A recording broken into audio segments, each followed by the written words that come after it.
Cendrillon ou la petite pantoufle de verre de Charles Perrault.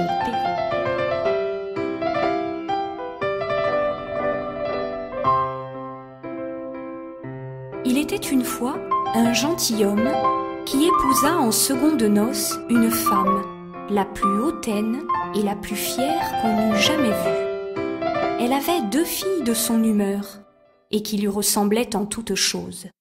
Le mari avait, de son côté, une jeune fille, mais d'une douceur et d'une bonté sans exemple. Elle tenait cela de sa mère, qui était la meilleure personne du monde.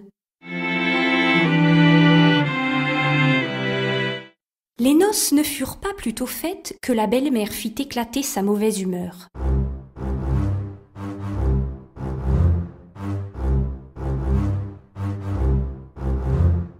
Elle ne put souffrir les bonnes qualités de cette jeune enfant qui rendait ses filles encore plus haïssables.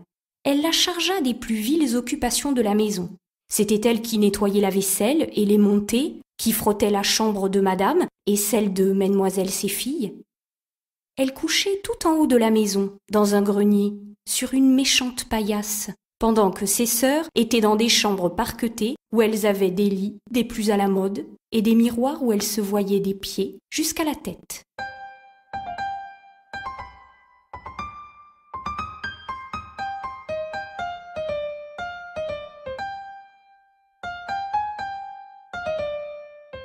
La pauvre fille souffrait avec patience et n'osait s'en plaindre à son père, qui l'aurait grondée, parce que sa femme le gouvernait entièrement.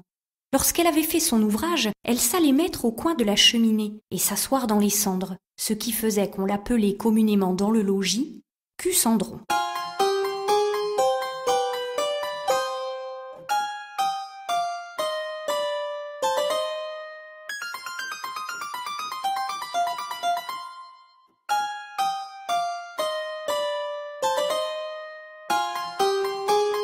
La cadette, qui n'était pas si malhonnête que son aînée, l'appelait Cendrillon.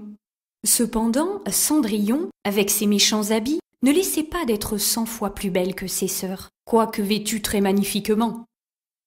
Il arriva que le fils du roi donna un bal, et qu'il en pria toutes les personnes de qualité. Nos 2 demoiselles en furent aussi priées, car elles faisaient grande figure dans le pays.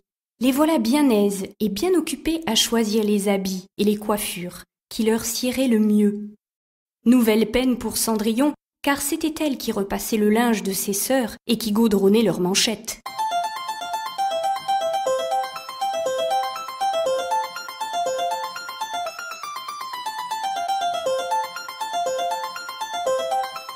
On ne parlait que de la manière dont on s'habillerait. « Moi, dit l'aîné, je mettrai mon habit de velours rouge et ma